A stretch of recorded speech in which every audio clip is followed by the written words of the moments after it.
Bonjour à tous et bienvenue sur Tuto Blender.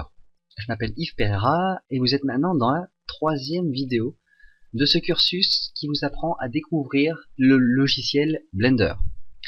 Donc dans les deux premières vidéos, si vous ne les avez pas vues, je les ferai sûrement apparaître ici et là. Dans ces deux premières vidéos, j'ai brièvement parlé d'objets dans la scène. Donc là, pour se rappeler, on en a trois présents dans notre scène: la caméra, le cube et notre source de lumière, la lampe qui est ici. Et donc j'en ai pas trop parlé, mais les objets sont vraiment les choses les plus importantes, les plus cruciales, car c'est ce que l'on voit au final dans notre rendu, dans notre image que l'on crée avec le logiciel. C'est la chose principale que l'on voit, ce sont les objets qui constituent notre scène. Donc on va voir beaucoup plus sur les objets suivant les tutoriels que je vais faire, mais là pour l'instant je vais vous parler de leur sélection et de leur transformation. Vraiment des choses de base qu'il peut y avoir. Premièrement, commençons par la sélection. On peut sélectionner des objets dans la scène 3D en cliquant dessus. Simplement, on peut cliquer avec le bouton droit ou gauche, suivant celui qui est défini par défaut sur le logiciel. Et pour voir quel bouton est défini par défaut, on va aller dans le menu File, qui est en haut à gauche ici, on clique dessus, on va dans User Preferences, qui est là, et une fois qu'on a ouvert le User Preferences, dans tous les onglets qui sont ici, on va choisir le Input. Dès qu'on est dans Input ici, on va avoir Select With. Cette petite partie va nous montrer avec Left, qui est la gauche, ou Right, qui est la droite, quel bouton est celui utilisé pour sélectionner les objets pour l'instant. Et par défaut dans Blender, c'est le bouton droit qui est sélectionné. C'est pour ça que je passe par toutes ces étapes et que je vous montre cela, parce que cliquer avec le bouton droit de la souris n'est pas quelque chose qui est très commun. Lorsqu'on sélectionne un dossier sur son bureau, lorsqu'on clique sur quoi que ce soit dans l'ordinateur, on a vraiment l'habitude de toujours utiliser le bouton gauche. Donc si jamais vous venez juste de débuter et que vous pensez être beaucoup plus à l'aise avec le bouton gauche, vous êtes libre de venir ici, de sélectionner gauche, et ensuite ne pas oublier, avant de fermer la fenêtre, de cliquer sur Save User Settings qui est en bas, pour que la prochaine fois que vous ouvriez Blender, ces changements soient pris en compte et soient enregistrés. Sinon, si vous ne cliquez pas sur Save User Settings, vous allez travailler là comme maintenant dans cette version de Blender d'ouverte avec le bouton gauche, puis vous allez fermer Blender et la prochaine fois que vous l'ouvrirez, vous devrez refaire toute cette manipulation pour pouvoir sélectionner avec le bouton gauche. Moi je vais laisser sur le bouton droit parce que à l'époque quand j'ai commencé on m'a pas montré ça et donc j'ai dû m'y faire et maintenant dans Blender je suis obligé de cliquer avec le bouton droit. Donc je reviens là-dessus, mais pour les autres, soyez libre de vraiment mettre le bouton gauche et de cliquer sur Save User Settings ici. Je ferme cette panneau, et maintenant que vous avez mis en place cette sélection, vous allez pouvoir cliquer. Donc quand je dis un clic normal, que je précise pas, c'est votre clic droit ou gauche suivant ce que vous avez défini, et vous allez pouvoir sélectionner comme ça les objets sur lesquels vous cliquerez. On voit qu'un objet est sélectionné parce qu'il est entouré de orange. Alors, dans le cas de la lampe, il se transforme en orange, mais sinon, pour notre cube, on voit qu'il y a un contour orange qui va venir le définir, et cela montre que l'objet est sélectionné. Si vous voulez faire une sélection multiple d'objets, ben, ça c'est simple, comme dans un peu partout sur l'ordinateur, il vous suffit de faire un Shift, puis clic sur un objet, pour pouvoir ajouter à la sélection l'objet sur lequel vous venez de cliquer. Arrivé à cette étape, vous vous rendez compte que vous allez avoir deux types de couleurs orange pour entourer un objet. Donc vous avez généralement le dernier objet sélectionné, en tout cas un des objets qui va être en orange clair, comme actuellement la lampe, et les autres objets qui eux seront en orange plus foncé. Ça fait ressortir une notion d'élément actif ou d'élément simplement sélectionné. Étant donné que la lampe est le dernier élément que j'ai sélectionné en faisant mes shifts, c'est ma lampe qui est l'objet actif, donc qui est le dernier élément sélectionné. C'est pour ça qu'elle est en orange clair. Les autres sont juste des sélections secondaires, qui font partie de la sélection, mais dans certains cas, ceci va avoir de l'importance, et il est important que vous notiez que le dernier objet sélectionné est l'élément actif. Si vous voulez mettre le cube en élément actif par exemple, vous pouvez cliquer sur Shift, recliquer sur le cube, et cela fait que c'est le dernier élément que vous venez de sélectionner, et donc il passe en orange clair, et la lampe, elle, redevient un élément juste sélectionné. Si vous voulez maintenant désélectionner un objet sur cette sélection multiple, vous allez cliquer deux fois, une ou deux fois en fait. Suivant que l'objet soit comme le cube, l'élément actif, dans ce cas-là, il vous suffit juste de faire un shift et de refaire un clic pour, comme si vous vouliez le sélectionner, mais étant donné qu'il est déjà sélectionné et qu'en plus c'est la sélection active, vous allez le désélectionner. Si par contre, là c'est notre cube qui est l'élément actif, je veux désélectionner la lampe. Il va falloir que je sélectionne une première fois la lampe pour que ça devienne l'élément actif, puis que je reclique dessus pour la désélectionner. À ce moment-là, on voit que notre manipulateur, notre widget qui est ici, qui est la constitution des trois axes qui est là, vient se positionner au milieu de notre caméra et notre cube. Ces widgets-là vont en général se placer au point médian de tous nos objets, de toute notre sélection. Donc si c'est notre cube, eh bien, il va sélectionner au centre de gravité notre cube. Mais si, comme tout à l'heure, j'ai deux sélections actives, il va sélectionner au milieu, au centre de gravité de tous les objets qui sont sélectionnés à la fois. Je vais revenir sur la sélection que de notre cube. Maintenant qu'on a vu toutes les sélections qu'il puisse y avoir, je vais me concentrer sur les déplacements d'objets.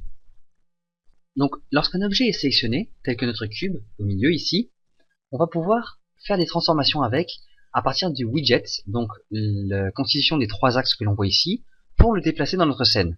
Donc je peux utiliser le clic gauche simplement pour cliquer sur l'un de ces axes et déplacer mon cube suivant l'axe sélectionné. Donc là je peux le sélectionner, le faire aller de droite à gauche suivant l'axe des X, ou devant et derrière avec l'axe vert, Y, ou encore en haut et en bas avec l'axe Z.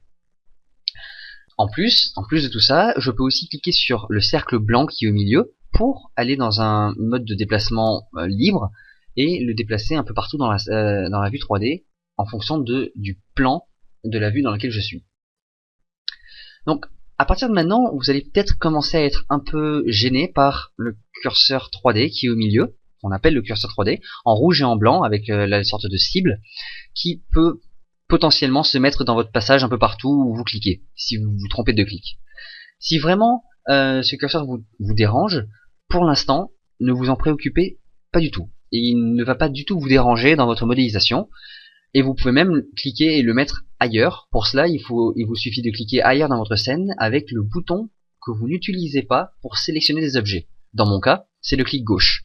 Si par contre vous sélectionnez vos objets avec votre clic gauche, utilisez le clic droit pour déplacer le curseur 3D. C'est un outil qui est très puissant et qui va beaucoup nous servir dans des tutoriels très avancés, car il peut devenir un point de pivot personnalisé pour faire certaines transformations ou certaines opérations sur nos objets. Pour l'instant, ne vous en préoccupez pas et laissez-le à part si cela vous dérange. Pour en revenir à notre objet, maintenant qu'on peut le déplacer avec nos manipulateurs, on a vu comment les déplacer suivant des axes, donc faire de la translation.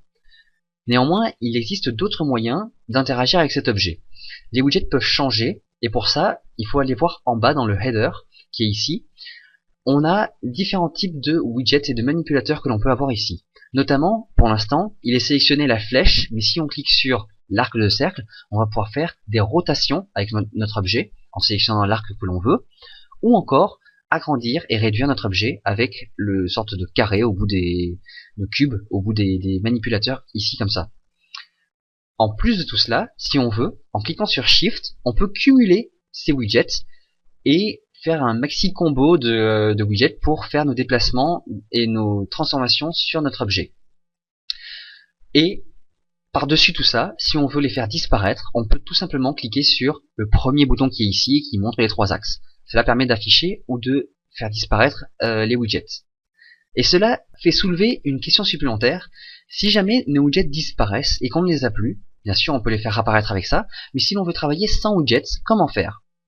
Dans ce cas-là, rappelez-vous la région qui fait partie de la vue 3D, qui est donc la toolbar qui est ici, qu'on peut faire apparaître ou disparaître avec la touche T. Si l'on va dans l'onglet Tools, qui est par défaut activé, et qu'on va tout en haut dans Transforms, on a les options de Translate, donc de translation, de rotation, ou d'agrandissement et de réduction qui sont ici. Donc je peux cliquer sur Translate, et là je me mets en mode de déplacement libre, comme si j'avais cliqué sur le cercle des mes widgets de déplacement tout à l'heure, et je me mets en mode modal. Ce qui veut dire que je suis en train de faire l'action, et l'action n'est pas encore finie en fait. Je suis en train de la faire et je peux à tout moment décider de soit l'appliquer, soit l'annuler.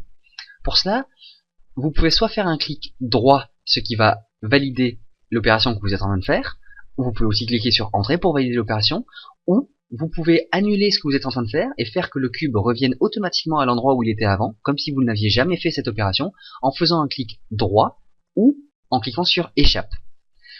Donc si je fais un clic droit par exemple, et ça, quel que soit le type de bouton de souris que vous avez mis en place pour faire des sélections, si je fais mon clic droit, j'annule ce que je suis en train de faire lorsque mon cube est entouré de blanc, donc lorsque je suis en mode modal. Dès que votre cube ou votre objet est entouré de blanc, vous êtes dans ce mode modal. Là, vous pouvez toujours à chaque fois donc soit annuler avec un clic droit ou le bouton échappe, soit valider avec un clic gauche ou le bouton entrée. Donc là, je valide et mon cube redevient sélectionné normalement avec un contour orange, et quand je bouge ma souris, il ne se déplace plus. Au-delà de la translation, vous pouvez aussi faire des rotations, et pareil, là, vous allez cliquer dessus et vous allez commencer à pouvoir tourner autour de votre cube. Néanmoins, on peut s'apercevoir d'une chose en particulier, c'est que à chaque fois, là, je me mets en mode de rotation comme si c'était par rapport à ma vue de caméra. Mais en plus de cela, je peux préciser encore une fois par-dessus, alors que je suis en mode modal, donc je n'ai pas encore validé ou annulé mon opération, je peux préciser une autre chose, c'est l'axe dans lequel je veux faire ma rotation, ou cela marche aussi pour la translation. Il suffit alors, avant de valider, de préciser l'axe que l'on veut, que ce soit X, Y ou même Z, et on peut s'apercevoir que maintenant je ne tourne que suivant l'axe des Z, et l'on voit l'axe en bleu là qui vient traverser mon objet, et bien me dire que je tourne autour de cet axe-là, ou suivant l'axe X, ou suivant l'axe Y, ça dépend de ce que vous voulez. Et tant que je n'ai pas validé ou annulé l'opération, je peux modifier l'axe suivant lequel je veux, autour duquel je veux tourner. Il se peut aussi que vous vouliez spécifier, là ce n'est pas le cas pour la rotation, donc je vais par exemple annuler, je ne veux rien faire, mais si je suis en mode de translation, je suis dans mon mode modal ici avec la translation, je peux préciser un axe aussi, ça marche de la même manière, donc l'axe Z. Là je viens de faire échappe, donc c'est pas bon, donc translation, je me remets dans ce mode de translation, voilà. Je peux préciser l'axe X par exemple, je suis dans l'axe X ou l'axe Y, voilà, je préférerais celui-là. Mais je peux aussi dire que, en fait, je veux déplacer mon cube, mais pas suivant un seul axe, suivant deux axes. Dans ce cas-là, je peux pas faire Shift et un autre axe, ça marche pas comme ça, mais je vais faire Shift et l'axe que je ne veux pas. Donc si je veux déplacer mon cube sur le plan, là, sur la grille, sans qu'il se mette en hauteur, sans qu'il monte, je peux faire Shift Z, et là je sais que par rapport à l'endroit où mon cube était tout à l'heure ici, je vois que je me déplace soit sur l'axe des X, soit sur l'axe des Y, mais jamais sur l'axe des Z. Donc ça c'est encore une autre manière de pouvoir faire translater notre cube, ou faire les rotations, ou même l'agrandissement, le scale qui est le troisième ici, qui va pouvoir être défini aussi suivant soit deux axes, soit un axe. Maintenant, se soulève une autre question encore. Si je suis en rotation par exemple, on s'aperçoit rapidement que la transformation que l'on est en train d'essayer de faire se joue principalement, ou en grande partie souvent, par rapport à la position de ma souris par rapport à mon objet. Donc la position de ma souris par rapport à mon objet a une certaine importance. Ce qui fait que venir cliquer en haut à gauche ici sur le bouton de la transformation pour ensuite effectuer la transformation dans la scène 3D peut être assez gênant parfois, et c'est pour ça qu'il y a d'autres moyens de le faire, et je vais vous introduire au raccourci clavier des transformations dans Blender. Les raccourcis clavier sont vraiment très pratiques. Le seul point négatif, c'est qu'il faut s'en souvenir. Et oui, ça peut être, c'est le seul point négatif que j'y trouve. Après, lorsque l'on les maîtrise et qu'on s'en souvient, c'est quelque chose qui augmente drastiquement la vitesse à laquelle vous exécutez vos opérations, et donc vous gagnez un temps fou. Les raccourcis clavier sont vraiment très simples à utiliser dans Blender. Si vous voulez déplacer votre objet, vous allez pouvoir donc appuyer sur G, parce qu'en anglais, G est le diminutif pour grab, donc attraper. Et une fois que vous avez appuyé sur G, comme je viens de le faire, mon cube est entouré de blanc, donc je suis en mode modal, et je peux encore une fois déplacer mon objet, ou spécifier un axe, Z par exemple, pour contraindre mon objet à se déplacer que sur l'axe des Z. Clic droit encore une fois pour annuler ce que je suis en train de faire, ou clic gauche pour valider. Donc je peux maintenant avec G déplacer mon objet, avec R comme rotate, ou rotation, en français ça marche aussi, faire tourner mon objet, donc même encore une fois spécifier un axe en particulier, là j'ai cliqué sur X, Et le dernier raccourci sera donc le raccourci S pour Scale, ou la redimension en français. Donc S pour Scale en anglais. Et là, vous pouvez agrandir ou réduire votre objet, et encore une fois, préciser un axe si je veux l'agrandir que sur l'axe des Z. Plus je me rapprocherai ma souris, plus ça va réduire mon cube, plus je l'éloignerai, plus ça va agrandir mon cube.